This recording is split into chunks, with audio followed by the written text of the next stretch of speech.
The T-80 of the Russian Army was born in the era of the Soviet Empire during the Cold War. The type was a further evolution of the T-64 line with elements of the successful T-72 added for promising measure. The end result, the first production tank to utilize a gas turbine engine, proved a limited success with numbers never reaching those of its predecessor nor the overtly popular T-72. While still in active service today, 2012, the days of the T-80 as a frontline battlefield solution are coming to an end as its available numbers are continually reduced with each passing year. The T-90, based on the T-72, maintains the primary position in the modern Russian army, leaving the T-80 as something of an interim solution at best, a measure serving to bridge the gap between the expired Soviet-era T-64 and modern Russian Federation T-90. In 1963, the Red Army began use of the T-64 main battle tank, which formed the spearhead of Soviet armor strength during the critical years of the Cold War. The T-64 incorporated an automatic loader coupled to a 125mm smoothbore main gun capable of firing guided anti-tank missiles. Its arrival certainly forced the West to take notice as it represented the most modern Red Army tank of the time.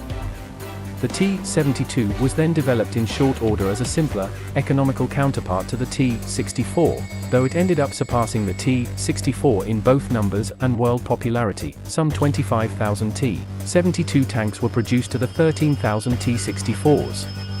Soviet tank doctrine called for both tank types to serve concurrently and allowed for financial flexibility in the long term.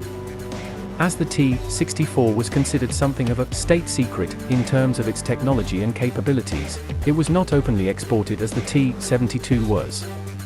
As such, the T-64 remained the principal high-tech Soviet main battle tank, to lead the Red Army on to victory in the event of total war across Europe. In the late 1960s, thought was already being given to a new design built upon the inherent strengths of the T-64.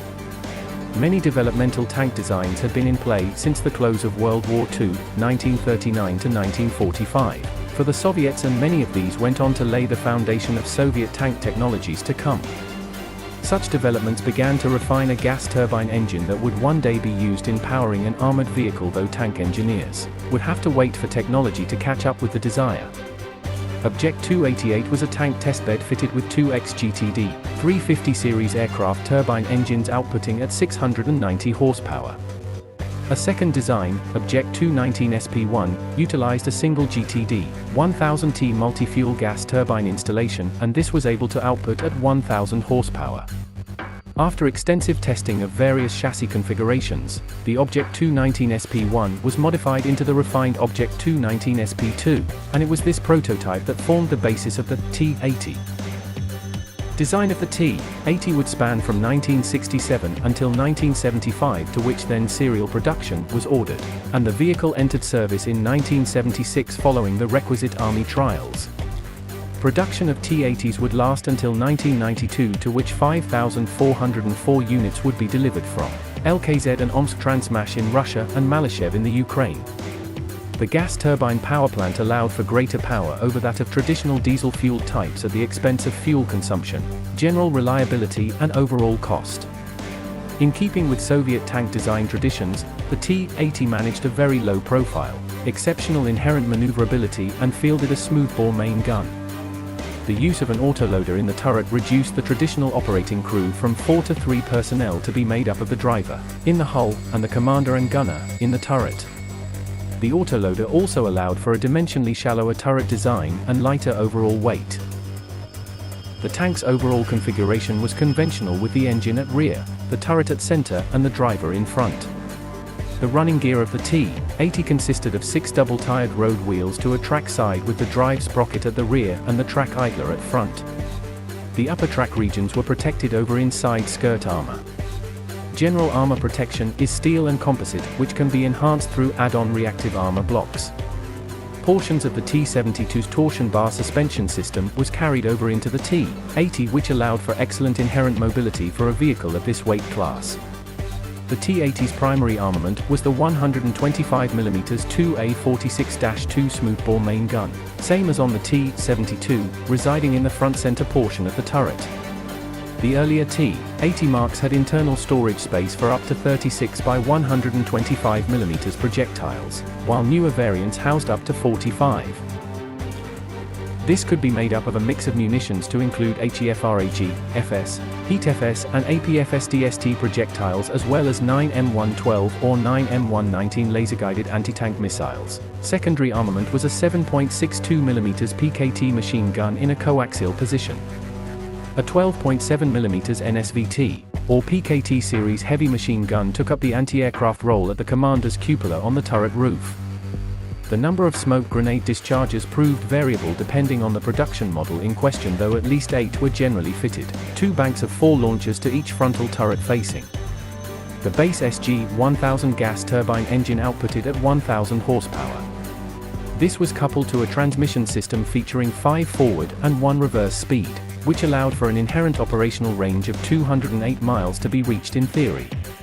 External tanks mounted along the rear of the hull could extend this to 270 miles under ideal conditions. Maximum road speed was 43 miles per hour, while speeds of 30 miles per hour cross-country were attainable, though largely based on the operating environment and driving habits. Initial T-80 production models of 1976 were designated simply as T-80, and fielded with a standard laser rangefinder, but lacked support for explosive reactive armor, ERA, blocks and firing of anti-tank missiles from the main gun. The first major upgrade in the line became the T-80B of 1982, and this version supported firing of anti-tank missiles 9K-112, Cobra, NATO, AT-8, Songster, and introduced an all-new stabilized fire control system in a revised turret shell. The T-80B was then revised in 1980 with a newer, more powerful engine outputting at 1,100 horsepower. In 1982, a new main gun was added to the production lines, and, in 1985, provisions to support ERA blocks was added. This produced the T-80B VMark. The command tank version of the T-80B was the T-80BK. Also in 1982, the now standardized T-80A form was introduced with a new turret and an improved fire control system. This was followed by the heavier T-80U, which allowed for use of the 9K-119 Reflex, NATO, AT-11 Sniper, laser-guided, anti-tank missile fired from the main gun. Additionally, the T-80U was given additional armor protection through the use of Contact 5, K5, era blocks, while its fire control system was again improved.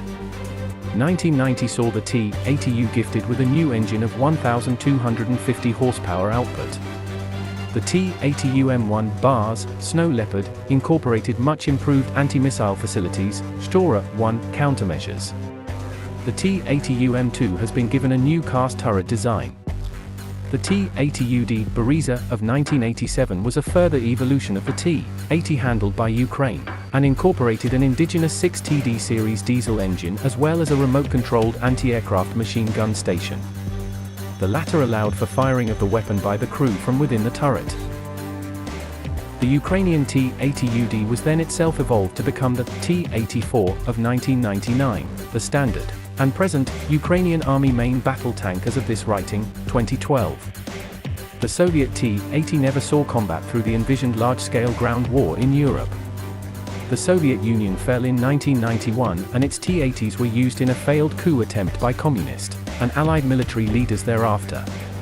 At the time of the Soviet collapse, T-80 strength had reached close to 5,000 units, and, in the years following, stocks of these tanks were passed on to successor states such as Ukraine, Kazakhstan, and Belarus. Over time, Russian Army T-80 numbers began to dwindle by the hundreds, many being placed in reserve and then headed to storage. While available in numbers at the time, the T-80 was not deployed operationally with the Soviet Army during the Soviet-Afghan War, 1979 to 1989. The first true notable combat experience concerning T-80 tanks was in the First Chechen War, 1994 to 1996. Russian military budget cuts led to ill-trained Russian tankers fighting across urban environments they were not entirely prepared for. This seemingly played to the strengths of the Chechen guerrillas, who developed viable defensive and offensive tactics that showcased their prowess in lethal fashion through surprise attacks with anti-tank measures, exacerbating weaknesses in both the T-80 design and modern Russian army doctrine. The tanks lacked any infantry or armored vehicle support through the operations. Russian Army T-80s in Chechnya proved highly susceptible to anti-tank rocket-propelled grenades and, thusly, forced a program to improve the tank's anti-missile defenses. The attack on the city of Grozny alone cost the Russian army over 200 tanks lost to action in a single month. Actions in the theater also proved the T-80's inherent range as quite limited, approximately 200 miles without external fuel stores being fitted, making her something of a tactical liability to Russian generals requiring more. While the T-80 was not allowed to be sold on the export market under Soviet rule, the collapse of the Soviet Empire and, with it, the old way of doing things, the Russian government opened the T-80 to sale. The vehicle subsequently entered the inventories of Cyprus, Egypt, South Korea, and Yemen while joining existing operators in Armenia, Belarus and Kazakhstan. The Chinese government purchased at least 50 T-80 tanks for trials, though they elected not to proceed with large-scale procurement. Similarly, the T-80 failed to secure contracts with Turkey and Greece. Ukrainian-made T-80s found their way to Pakistan, while Ukraine also delivered 4 examples to the United States for evaluation, these joining a single T-80U donated from Britain. As it stands, the T-80 maintains an active position in the Russian army, numbering some 1,400 available units, with many remaining in key reserve storage facilities. Perhaps as many as 3,000 have met this fate. The T-90, a modernization of the T-72 system, is the primary Russian Army main battle tank and numbers 1,670 strong as of 2012. The T-90 incorporates key qualities of the successful T-72 system before it, as well as developments refined through operational use of the T-80. The T-80 chassis has been branched out to fulfill various other battlefield roles, including that of engineering, recovery, bridge carrier Alea, and mine clearance vehicle. November 2016, a new upgrade is available for the T-80BV MBT series. The modernization is intended to bring the T-80BV in line with upgraded T-72B3 tanks. Part of the upgrade includes the PNM Sosnyu gunner's sighting device and broader support for munition types fired from the main gun, including armor-defeating missiles. The onboard laser rangefinder will range out to 7,500 meters. Crew survivability will also be addressed through a dynamic, third-generation protection system.